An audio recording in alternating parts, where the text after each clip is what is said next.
Welcome to Betrayal Recovery Radio, the official podcast of APSATS, the Association of Partners of Sex Addict Trauma Specialists, hosted by Dr. Jake Porter. APSATS is a nonprofit organization providing professional training and compassionate support to partners affected by problematic sexual behavior and betrayal trauma.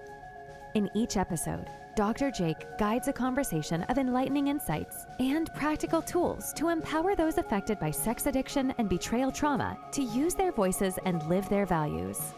The mission of Betrayal Recovery Radio is to offer hope to those in need of healing and growth to those moving through grief.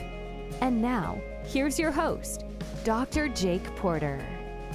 Well, hello, and thank you for joining me again for Betrayal Recovery Radio.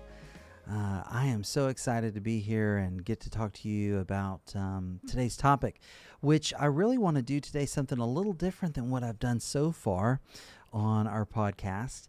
And rather than have a guest join me today, it's just going to be me sharing some thoughts and some information, some knowledge and reflection with you that comes from APSATS' Multidimensional Partner Trauma Model. So APSATS, if you don't know, if you're a listener and you aren't familiar with APSATS, Betrayal Recovery Radio is the official podcast of APSATS. And APSATS is a nonprofit organization that stands for the Association of Partners of Sex Addict Trauma Specialists. It's really the first organization out there that was proclaiming that partners of addicts, we can't just call them codependents. We can't just call them co-addicts. We can't understand their reactions to the discovery of secret betrayal and their partner's sex addictions as pathologies within them, family of origin issues within them, but to understand that that's really a trauma response that we're seeing, that the experience of betrayal is itself traumatic, and that began to address how do we actually help these individuals, men and women, who discover the betrayal of a partner who had a hidden sex addiction or chronic betrayal. How do we actually help these folks move forward out of the trauma and into healing and even post-traumatic growth? And so to that end, APSATS is an organization that trains people, trains coaches, trains therapists in what is called the Multidimensional Partner Trauma Model. And this model has essentially three phases for trauma treatment that go beyond this model, that have their origin in the work of someone named Judith Herman, who did a lot of research and treatment of victims of trauma. And so those three phases basically are: first, there is a phase of needing stability and needing safety first. After the discovery, the world's turned upside down, everything seems unsafe, everything is unstable, so we need to create safety, create stability. Then the second phase is about mourning the losses that have come with the discovery. What does this mean? It's really a grief process, grieving what this discovery has meant, what it has cost, how it is being sort of the meaning that is being made of it by this individual. And then finally, the third phase is about renewal and growth, finding new meaning and moving into that, into a new chapter, into post-traumatic growth. And today what I want to do is I want to focus primarily on that second phase, and as we do that, kind of talk about the similarities and the differences between phases 1 and 2 of this process of healing from betrayal trauma. And I want to start by sharing a poem. It's my favorite poem about grief. It's called Loss. It's by someone, a poet named Gregory Orr. That's O-R-R, in case you want to look him up. So here's Loss by Gregory Orr. Not the loss alone, but what comes after. If it ended completely at loss, the rest wouldn't matter. But you go on, and the world also. And words in a poem or a song, aren't they a stream on which your feelings float?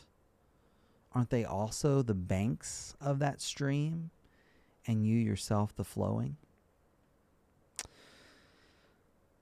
Now, I love this poem because I think it captures so many truths about the grief process, grief in general, but also grief particularly for betrayed partners.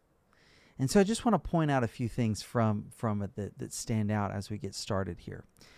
The poem starts out, not the loss alone, but what comes after. And for so many women and men who have experienced the discovery of hidden betrayal, the discovery of a partner's sex addiction, it's not about that moment of discovery alone. It's not about what has come crashing down in that moment in isolation, but what comes after that. It's the now what. It's the, and how does this impact my relationship with my children, with my in-laws, with my church community, with my, and on my neighbors. Not the loss alone, but what comes after. If it ended completely at loss, the rest wouldn't matter.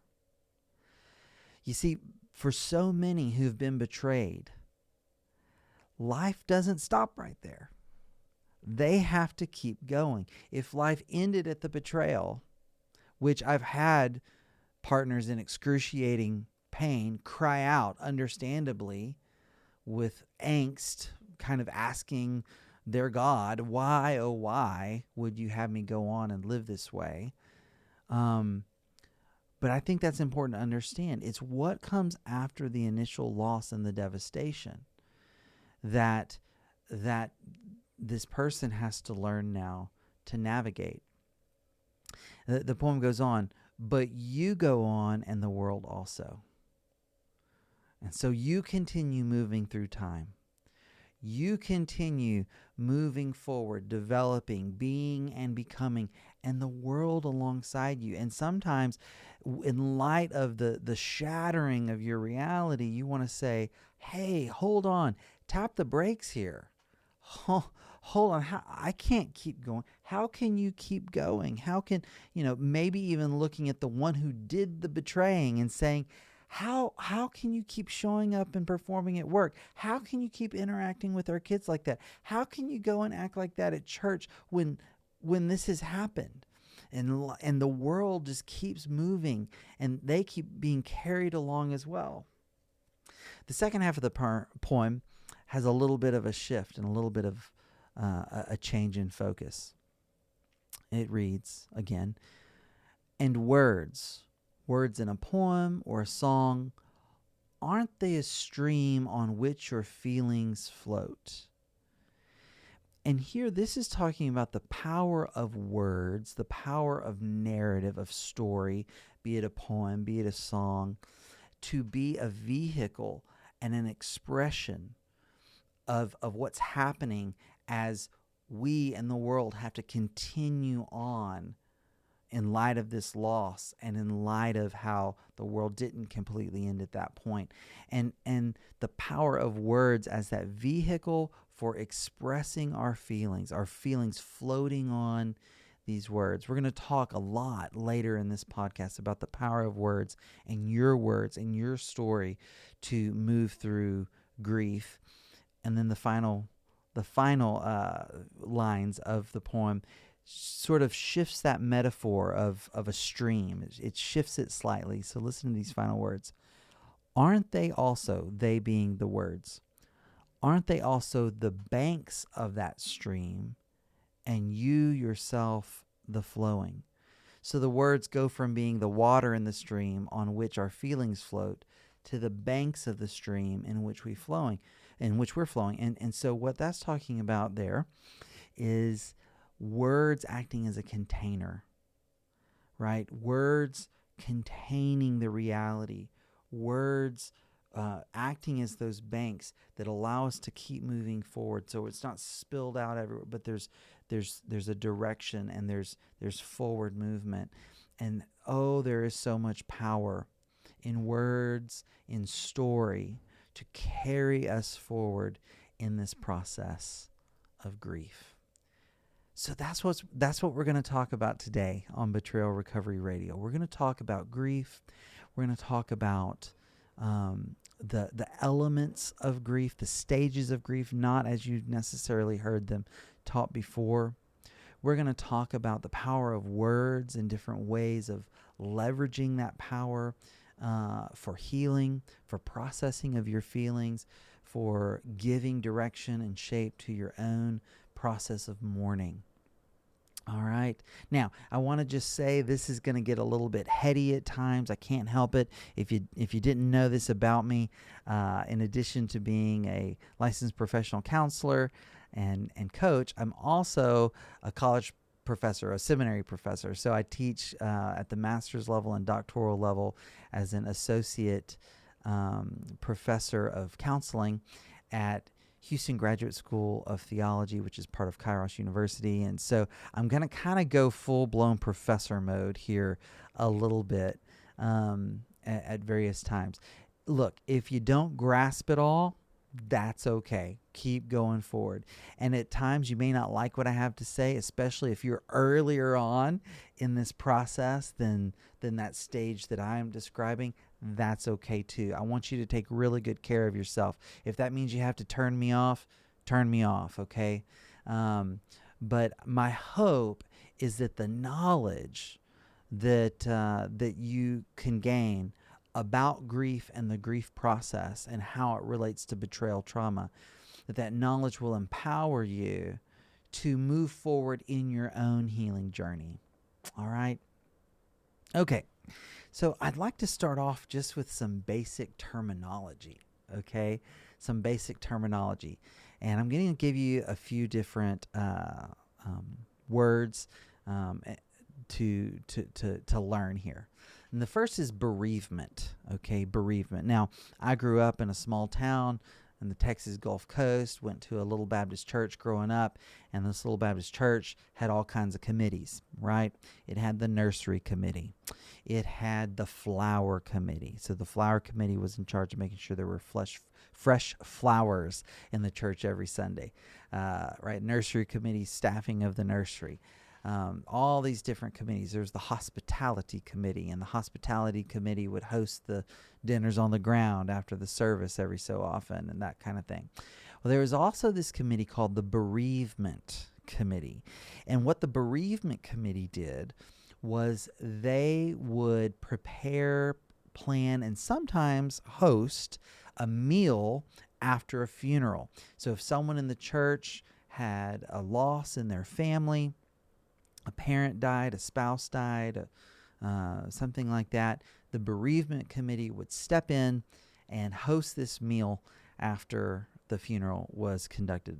And so I grew up thinking that bereavement was the meal after a funeral. That is not what bereavement really is. Bereavement, in the clinical sense, bereavement is the act of losing or being deprived of a loved one or a relationship. It's an objective act. It's a thing that happens. The bereavement happens. It's the loss. It's the act of losing or the act of being deprived. That is the bereavement proper. Okay? So that's the thing that happened. The act that happened is the bereavement.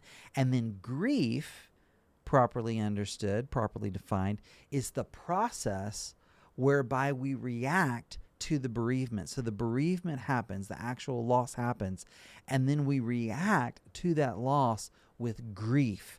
And grief isn't an objective act. It's not a singular thing we do. It is a process in which we are engaged. Okay? It's a process in which we are engaged. We'll talk more about that in a minute. Now, there's another word that gets thrown around a lot. It's highly related, and that is mourning. Not, first thing when the sun comes up, not M-O-R-N-I-N-G, but M-O-U-R-I-N-G, mourning.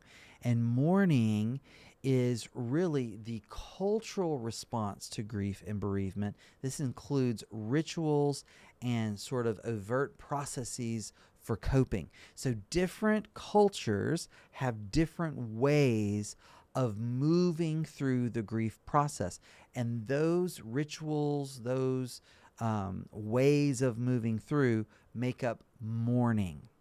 So for example, in my part of the country, and this is different parts of the country, and obviously different from different parts of the world, in the South, and in my culture, what we did was there was the death, and then usually about 3 days later would be a viewing at a funeral home or maybe in a church, and people would come for the viewing, and then there would be a funeral service, usually the next day, sometimes later the same day of the viewing. So there'd be a funeral service, and that service might have some music, and it would have a eulogy honoring the person's life, and it might have a sermon. And then there would be a final pass by the casket, and the casket would be closed, and then there would be a graveside service. And then after the graveside service would be this meal that the bereavement committee is hosting. And so there's just sort of this way of going about it, so that if someone chose not to engage in one of those steps, I'm not saying it was wrong or bad or whatever, but it was kind of noticeable because it wasn't following the normal process for the culture. That's mourning. That's how we mourn. Okay. Now, here's why I think it's important to understand these concepts as it relates to betrayal trauma. Because betrayal trauma is a very particular type of bereavement, right? You haven't necessarily lost a person. No one's necessarily died, right? And you're not even necessarily being deprived of a person. No one's taken from you. What has been lost is something different, and actually something multidimensional. Hence, APSATS appropriately named Multidimensional Partner Trauma Model, right? And so the grief that then follows this unusual, or it's not actually unusual, it's more undefined within the culture, less acknowledged within the culture. The process of grief that follows doesn't have a cultural script. It doesn't have a set way of being mourned, right? And there's actually a whole category of grief that describes this experience. It's called disenfranchised grief. DOKA, D-O-K-A, is the name of one of the first researchers to talk about this concept of disenfranchised grief. Disenfranchised grief is what is experienced when the loss is not or cannot be publicly acknowledged or mourned, right? When the loss is not or cannot be publicly acknowledged or mourned. And so what we've got here is we've got this significant bereavement that's happened, this tremendous loss, but it is not or cannot be publicly grieved. There's no publicly acceptable, culturally expected, culturally carved out way of moving through the grief process. And so what this means then is that now I've got this tremendous loss, and I don't have the help of my society, those around me, which are incredibly important to humans, to help me move through the process. Sometimes grieving individuals disenfranchise themselves because of fear or because of shame, right? If I share what happened to me, will my husband lose his job? If I share my wife's betrayal against me, if it's a male betrayed partner, if I share my wife's betrayal against me, how will people think about me as a man? So there's lots of fears. Will we lose our place in our church? Will our friends turn their backs on me? Will my mother start to hate my husband if I tell her what he did to me? I don't want that, because despite this huge betrayal and the pain, I think I want to stay with him. I want to save my marriage. So can I tell my mother about this, or will that poison her against him? All of these things, because there's no set way in our culture of marking this traumatic event and the loss that grows out of it.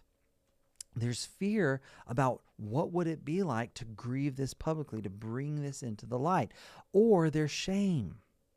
Right? There's shame. And the shame can be about, how could I let this happen to me? I should have known, and so many of these other thoughts that betrayed partners can get into. Another reason that many betrayed partners disenfranchise themselves, and they'll do this even in spaces that are safer for them to grieve the betrayal, is that the loss is so complex. So I've actually got this black diamond here. It's actually a paperweight that a betrayed partner and her husband gave me. It's really pretty, and you can't really see it right now, but the light does shine through it, despite it being black like this. But it's multifaceted. There are all these cuts on this diamond, all these facets to this thing. And that's often how it is for a betrayed partner. There's not just the loss of trust. There's also the loss of the love story that he or she thought that they had. There's also the loss of maybe a friend. If friends knew, there were some friends that maybe knew about the betrayal, and those people no longer feel safe. There's that loss. If a faith community doesn't provide support, but instead maybe shames or invalidates the loss. There's the loss maybe of that faith community and the expected response. There could be the loss of an expected future. This isn't the vision I had for retirement. This isn't the vision I had for us becoming parents together, or whatever it is. So there's so many losses, one upon another, upon another, upon another, that betrayed partners often won't share them all, because they feel like, if I go there, if I open up, there would be no end to it. It would be overwhelming. I would overwhelm and scare away these people. Yeah, I can share this much or that much. I can share a little bit here, a little bit there, but there's way more than I could ever fully share. And so they partially disenfranchise themselves by not sharing the fullness of the bereavement and its impact and the grief that they're feeling. I want to talk now about why it is that being betrayed, feeling the trauma of betrayal, and then moving through the grief after betrayal can make people feel so crazy, so weak, like they're messed up, something's wrong with them. I've heard so much from betrayed partners about how they feel and their judgments of themselves after this experience. And this is going to get a little bit wonky, a little bit technical, and I'm sorry about that, but I want to explain the neurobiology of betrayal trauma, and grief, the distinctions and the overlap among all of these. And so we're going to start by talking about betrayal trauma and comparing betrayal trauma to PTSD. So it's thankfully getting more commonly known out there that the experience of betrayal is traumatic. It's not a pathology of codependence or co-addiction. Betrayal is traumatic, and there's been a lot of research done. I think about Barbara Steffens, who founded APSATS and was the first president of APSATS, and her research on the symptoms of women who had experienced betrayal trauma and comparing those to the symptoms of PTSD. Incredible findings there that really have radically shifted the field. Yet, there is a very significant difference, generally speaking. There can always be exceptions, but generally speaking, between betrayal trauma and PTSD, and that is in the symptom of what is called or I call it anyway, forced historical review. Forced historical review. And here's what's meant by that. In PTSD, what is typically found is an effort to avoid thinking about the trauma. Okay.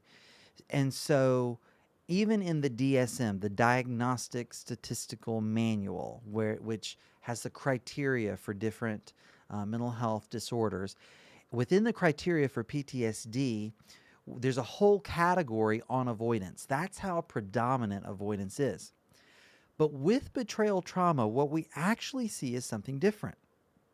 While, yeah, many betrayed partners do try to avoid trauma triggers being triggered, what they don't avoid is looking at the traumatic event itself, which is the betrayal.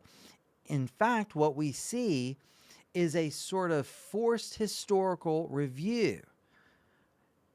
The questions that circle over and over and over and over and over again. Okay, and so um, um, this is happening because the hippocampus, all right, within the brain, which is the part of the brain that is putting together our memories in sequence, okay? The hippocampus is having to review and having to recontextualize the past that we knew with the new information about our past, right? So the story that I had about my life no longer works in light of all this new information I have that was left out of the story that I had. So the story I had is shattered, and now all this additional information has to be integrated with what I know. The problem is I'm questioning what I know. How do I know what I know? Because what I thought I knew wasn't so. And so what we have is this circling. But what? But you were where? But what? But no, but that didn't happen. But did it? But was that real? But where were you? But you said this. But how does that fit with that? And it's going back and back. And so partners often, betrayed partners often go to the ones who betrayed them with the same questions again and again, and asking it again, because now they've got one new piece and they're trying to make it fit with that. They are trying to reconstruct a narrative of the past. Why? Because the brain's number one job is to keep us alive and safe. Alive and safe, safe and alive. And how do I anticipate the future if I don't know the past? And so it is through an understanding of the past that I can anticipate my future. And if I am hypervigilant to threat because I have just discovered this threatening information, how can I anticipate future threat if I don't understand how the past threats and harms happened? And so the hippocampus is working overtime, circling, trying to process, trying to gather, trying to assemble, trying to align and order all that data and put it there so that I can anticipate future threat. Now, that is happening with betrayal trauma. Now let's talk about grief. We're going to shift suddenly and talk about the neurobiology of grief. What is happening in the grief process? Well, grief takes place across many regions of the brain, okay? A distributed neural network, okay, that affects all kinds of things like affect processing.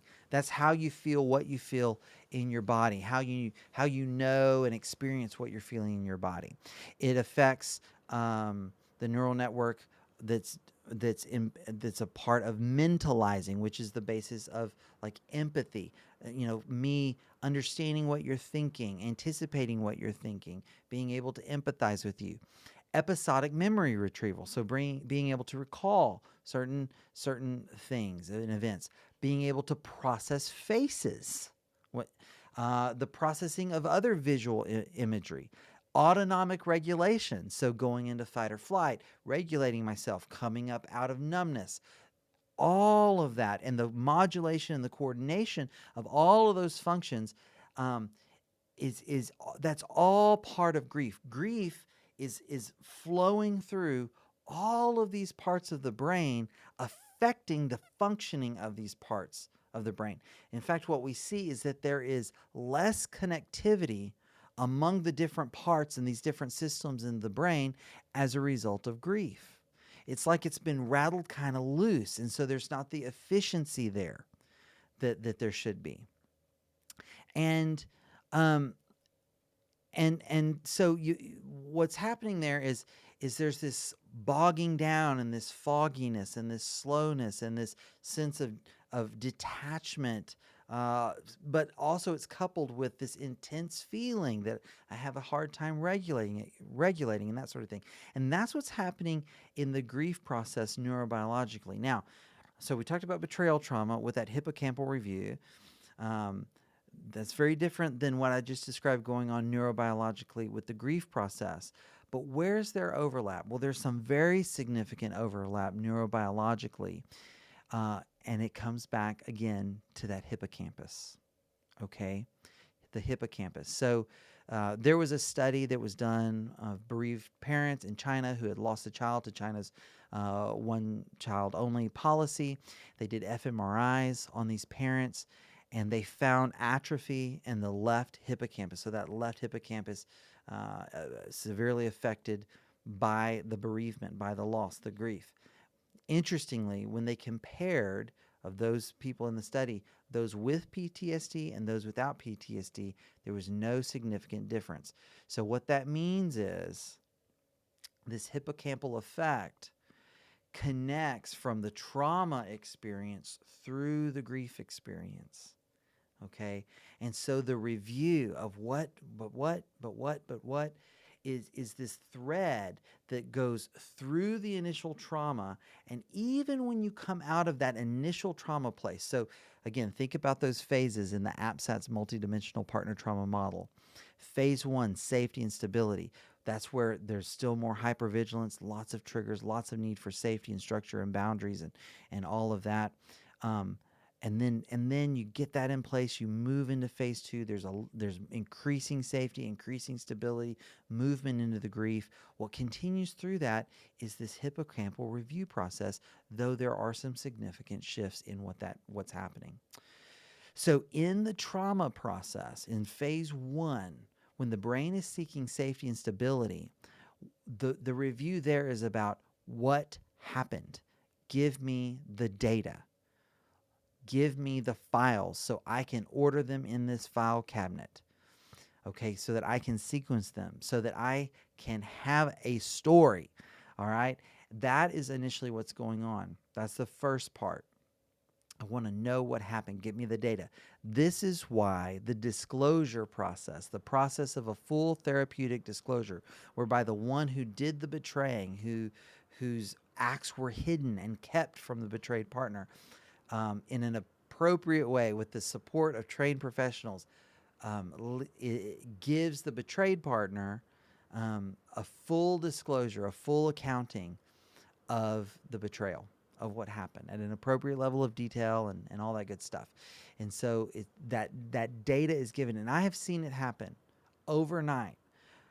And I've seen this multiple times in the work that I do with couples when we do disclosures with them go from the morning of day 1, super hypervigilant, lots of destabilization, lack of security. They get the disclosure that day. By the time they show up for the morning of day 2, I'm not saying it's perfect at all, but so much more. I felt sense of relief, not because they necessarily like what they learned, but at least they know. And there's a quieting that happens in the brain, okay? Because the brain isn't going, but how did this fit with that? And where, right? So there's this quieting that happens. So now all the data is in place. Now move to phase 2, the process of grieving and mourning. This is a meaning-making process. Now I have to say to myself, okay, I've got the data of what happened. What does that mean? What does this mean? And that is where the grief really begins. Okay, that's where the grief really begins. And so now it's about making sense of what happened, which you'll never make sense of things that are so senseless, but coming to see it and make meaning of it. I'll talk more about that in just a moment. So to kind of sum it up on the neurobiology piece, the effects, the summative effects of the neurobiology, the consequences of betrayal and grief are that there's at first a destabilization of safety and security, because the past, that which I have to anticipate future threat, isn't there. And so that has to be rebuilt. So there's an uncertainty around reality. And then even once I begin to have that take shape, an uncertain meaning, what does that mean? What does that mean about this world, about you, about our purpose in this world, all of that? And then that's related to my identity. Who am I? Because I know who I am by my place in this world, by how I experience other relationships and what's given to me in relationships, what's mirrored to me. That starts from very early on in childhood. What's mirrored to us as children, and then how we're responded to begins to shape in us our identity. So when my world is rattled or shattered, my identity is also often in question. My purpose is in question. Who you are, how I understand you, and the relationship between us is in question. So all of this has been turned up and tossed up with the experience of grief. Okay. Now, there's one more concept that I want to talk about as we move forward here and talk about the goal of grief. So I'm saying here that grief is essentially a meaning-making process. Okay, it's a meaning-making process. What is this meaning that we're making, though? Well, it's about the construction of something called an assumptive reality. We have to come up with a new assumptive reality. So what's the assumptive reality? Well, it is our default understanding of the world that has to be reworked in light of the loss. So I want you to think about this with me. If I have never known the world without my mom, and then I lose my mom, I have to restructure the world as I know it.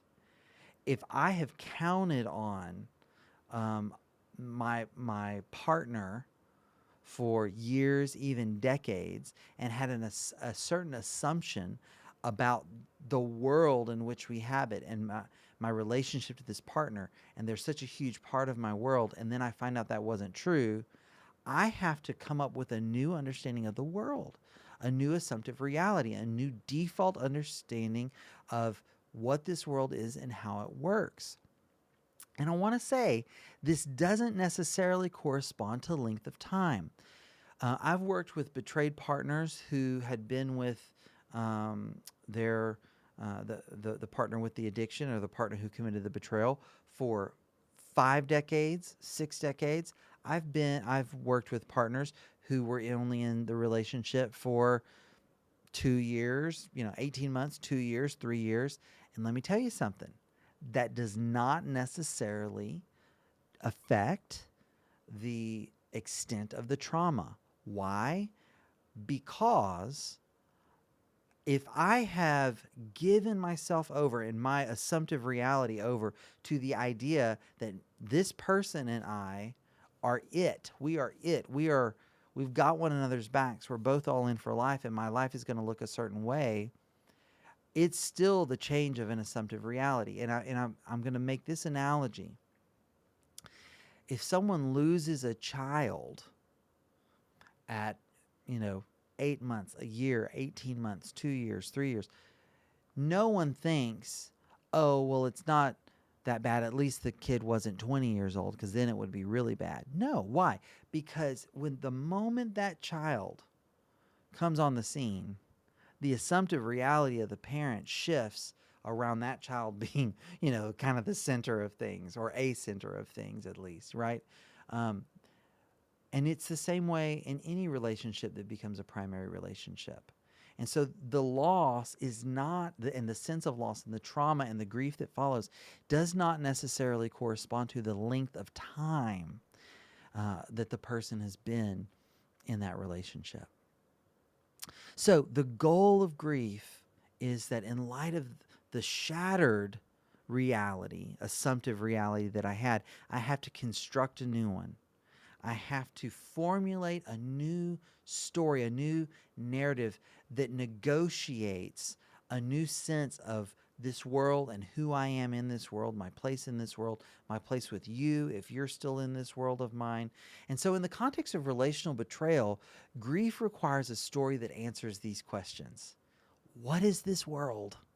And this can sound like, why would God allow this to happen? Why did this have to happen? Are all men this way? Or are all women this way? Or that kind of thing. So what is this world? Second question, who are you? Who are you that you could do this to me? Who are you that you could look me in the face and lie to me? Who are you that you could be one person in this moment and this other completely different person in the next moment? So who are you? And then who am I? Who am I that I didn't catch it? Who am I that I'm someone who could have this happen to them? Who am I that you could do this to me? And then what is the nature of our relationship? Right? What is this? What was it? What is it? What can it be? Right? These are the questions that have to be navigated as the grief process is moved through after betrayal. And the what's interesting is you can't take them in order, because as you begin to see an answer emerge from one of these questions, it will necessarily impact the answers to all these other questions. So they all have a reciprocal influence on one another. Who you are affects who I see myself as. The nature of our relationship says something about who I am and what this world is. And what this world is says something about who I am and the nature of our relationship. All these things play off each other. And so we're moving through all of these questions at once, them going back and forth and back and forth and back and forth. All right. Now, some ground rules for grief work. Just some basic principles that I think we have to adopt in order to move through grief. And the first is this: every single grief involves a death. Every grief involves a death, okay? It doesn't have to be the physical death of a person or a pet, a loved one, but something has died. So in the case of betrayal, that can be a lot of different things, but what I hear most often is that what has died is a couple of things. Number one, the story we shared as I knew it. So our love story, which doesn't necessarily have to be or have been a fairy tale, something perfect. There were problems, there were challenges, but it was our story, and that is gone in light of what I now know. The other thing that often dies is hopes and dreams for the future. I had an expectation that life was going to be this with you, that we were, just as an example, we were about to retire and we were going to do the grandparent thing and we were going to travel around, and now I don't know if I want to be in an RV with you, and I don't know if our grandparents will get to, or our grandchildren will get to enjoy us as grandparents together, and I don't know how much money I'm going to have to spend on therapy, and is that going to enable us to do what we wanted to do? And so there's this loss of an anticipated future and the dreams attached to that that is often gone. That's ground rule number one. Every grief involves a death. Number two, things will never be the same. Things will never be the same. They'll never go back to how they were. And this is where I say to any of you who are listening who did the betraying, that you can't just say, oh, I'll never do that again, and think that you're going to be able to pick up where things left off, even if in fact you never do it again. Because that old marriage, that old relationship is dead. So things will never be the same. Your betrayed partner will never be able to unknow what she or he now knows about their own story that for so long they did not know. So things will never, ever be the same. And then ground rule number 3 is this. And here's the one that if you're early in this process, you may want to, disagree with me, shake your fist at me. You might even turn this podcast off. That's okay. Bookmark it, because maybe you'll come back to it later on in your journey. And ground rule number 3 is that things can be different and maybe even better. So now that we've talked about kind of those ground rules for grief work, let's transition that over into phases of grief work. And I see 3 phases that we have to move through, and they actually align with those ground rules. So the first ground rule, remember, every grief involves a death. Phase 1 is about answering the question, what is dead?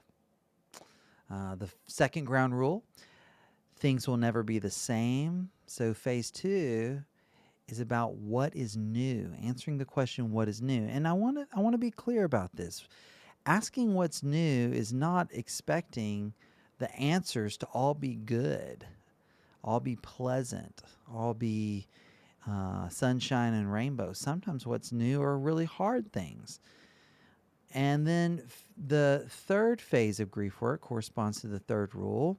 Things can be different, even better. So phase 3 is answering the question, what's next? So those three questions: what is dead? What is new? What is next? And another thing I want to be clear about: you don't, go to sleep in phase 1 and wake up in phase 2, never to return. There's overlap here. There's some back and forth here. It's not an entirely linear process, right? But those are the questions, the targets. What's dead? What's new? What's next? So what I want to give you now are some ideas on some ways of moving through this grief work if you've experienced betrayal. So the first thing I want to say about that is ask yourself, are you ready?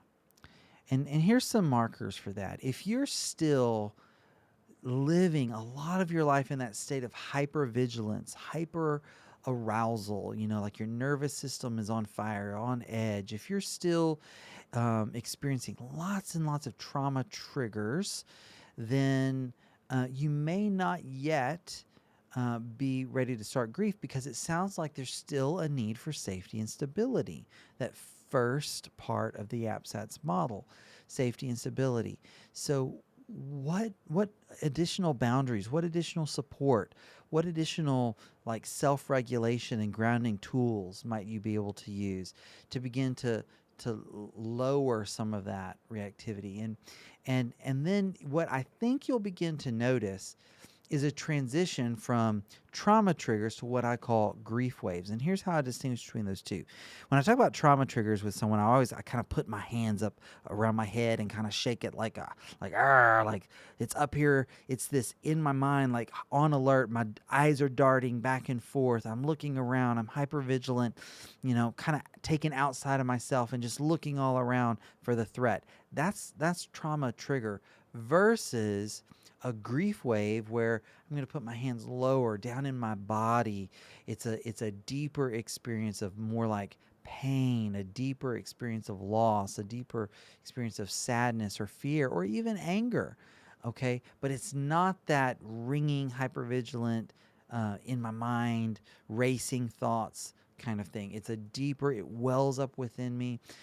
Being in grief is like wading out into the waters of the ocean. Okay, I'm going to wade out into the waters of the ocean, and when I'm there, I'm having the waters hit me. I've kind of waded out to where they're hitting me at my chest, and then sometimes all of a sudden, out of nowhere, this big wave comes and smacks me upside the head. Out of nowhere, it just comes up and surprises me. That's often what happens in grief. I'm doing okay. I've been having a good day, a good week, and then seemingly out of nowhere, welling up from within me, is a wave of sadness, a wave of loss, a wave of anger, a wave of fear, a wave of shame, or whatever it is. So if you've begun to experience a little bit of that transition, where you're coming down out of the hypervigilance of the trauma and feeling more of the deeper, intense emotions of grief, then maybe it's time to start doing, in a really intentional way, some formal grief work. So here's some ideas for that. One thing that you can do is a loss timeline, and there are a few different ways of doing this, but here's the one I usually assign to clients: is make two timelines first. Make two timelines. One is life as you knew it, the story you knew. The second is what you found out. And when you make them, don't just write them down on pieces of paper. create them out of something. So I've had clients use index cards and yarn. One client actually took shirts from different t-shirts from different phases of her life and created a rope out of these t-shirts and then pinned to it pictures of the life she knew and what was happening that she didn't know about. And then begin to take one piece at a time, just one, not the whole thing at once, but one piece at a time, and think about what it means to bring this together. Now, that sounds excruciating and painful, and it is. It is, but it's facing it. What does it mean that these things coexisted? And I would recommend you do that with a group, with support, with someone else who you can process that with, who can hold that with you. So various forms of timeline work can be really helpful. Another thing you can do is use art, draw. Okay, draw your grief, draw a picture. You don't have to be a great artist. It's not about that. It's about connecting with another part of yourself, and maybe, I've seen pictures of landscapes that are devastated. I've seen pictures of houses. I've seen self-portraits. I've seen so many different things. It doesn't really matter what you draw as long as it's an expression of what you're feeling as you're trying to make sense of and make meaning out of what's happened to you. So just spending some time with creativity and then taking that and again getting support around the processing of that, sharing that with a group, sharing that with a safe person. Journaling can be effective, but they've actually done a lot of research about what it is that makes journaling effective and how to do effective journaling. Journaling that is not effective is either where you journal for like an hour at a time and it's actually leaving you more revved up and more wound up and more on edge than you were before, and then you just like put it down and either stay in that place or try to stuff it. Here are some instructions for effective journaling. Journal for 15 minutes a day for 4 days in a row. Okay, so you're going to set a timer and you're going to do free association journaling. So a prompt might start with this. As I remember my 10th anniversary, when I also consider what I know now about what was really happening, I feel ... And just let yourself write. Free association, 15 minutes. You do that 4 days in a row. Now, each day, spend some time transitioning afterwards. Don't just shut the journal and move on, but actually take time to transition. You can do that by listening to a song or doing some mindfulness work or some breath work. But take a few minutes, 3 or 4 minutes to transition afterwards. If you want, you could add some bilateral stimulation. If you're familiar with EMDR, you know about bilateral stimulation. So if you've got like tappers or something like that, or music that does bilateral stimulation, left, right, you could be listening to that while you do the journaling. So 15 minutes a day, 4 days in a row, transition afterwards, maybe add that bilateral stimulation. That research shows can really make a difference in moving you along in that processing of emotion. Okay? Look for a metaphor. All right? Is there a metaphor that you can really latch onto that helps to communicate your experience of grief? One couple that I worked with talked about standing over the grave together. I've got another couple who talk about a wall in their home that they wanted to paint, and they never painted it, and so they refer to it as the unpainted wall or whatever. So but there are several unpainted wall moments. So listen for within yourself, within your conversations. Is there something that can become symbolic that you keep coming back to? Because what that's doing is that's connecting these various experiences around a theme, around this metaphor and the meaning of that metaphor. And it's through the connection of the experiences that the new story begins to emerge. Read poetry, read plays, dive into literature. That can also open us up to new ways of seeing and processing experiences. And then one last thing is there a ritual of remembrance? Do you need to call your support group together, your friends together, and have a little funeral service, a memorial service of some sort for some piece of what you're grieving? Is there a way of marking reminders monthly or yearly or to whatever frequency seems appropriate to you around significant days or significant events that happen? So those are some different ways that you can do grief work. Also look for grief groups that are betrayal trauma informed. They're certainly out there. And the APSATS directory is filled with therapists and coaches who know how to move through this work. Like I said, grief is a central part of the APSATS multidimensional partner trauma model. And so if this sounds like something you're ready to do, find someone to walk with you along this journey. It can really help you to move through it. I'm not going to say pain-free because there's going to be pain, but hopefully in a way that is most effective and that maximizes your efforts and that gets you to that place of growth and newness sooner rather than later, though we're all going to take whatever time it takes.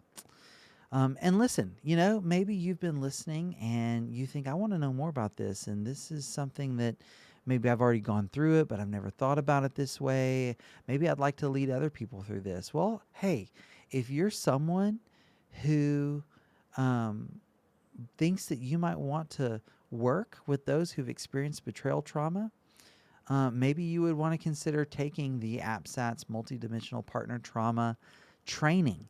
It's a 4-day training. There's one coming up in June. Maybe you're a religious leader. You're part of a faith community. We've got another training that is for you folks. It's not as in-depth necessarily, but would help you better know how to support and come alongside those who are dealing with the consequences of betrayal. Go to APSATS.org, and I encourage you to just look into that, investigate that, and see if that might be a good fit for you. So, hey, as I wrap up this episode, I want to leave with some words of encouragement. Grief is hard, but grief is where the healing happens. Grief, yes, something has died, but I've seen it happen. I've felt it happen in my own life. Where there's death, there can be resurrection. After wintertime comes the spring, right? The phoenix rises from the ashes. There's so many metaphors from so many cultures across time and around the world that testify to the fact that within human beings, there's something inside of us that somehow passes through loss and finds new life and growth. And you may be there, you may have been listening to me, and you may think that is the furthest thing from what I see happening for me. I can't see it. I can't see that light at the other end of this dark place where I find myself. I hear you. I do. And what I want to do is I want to hold the hope for you until you get to that place. But don't give up. Move forward. Ask for help. You are not alone. There's a whole army of people, APSATS trained coaches and therapists and others who are waiting to rally around you, to cheer you on, to carry you on when you feel like you can't walk, and help you get to that place of new life and restoration and healing and growth. So don't give up, all right? Hey, thank you so much for listening. It's my hope that this has been a source of encouragement, empowerment through knowledge, and help to you. Reach out to me anytime, Jake@APSATS.org. And I look forward to seeing you next time on Betrayal Recovery Radio. You've been listening to Betrayal Recovery Radio, the official podcast of APSATS. If you've received help or hope from this episode, I encourage you to share it with someone you know. If you've not yet done so, please subscribe to our podcast on your favorite listening platform. Thank you for joining us. I'm Dr. Jake Porter, and you can always email me directly at jake@apsats.org. I'd love to hear your ideas, questions, or comments about the show.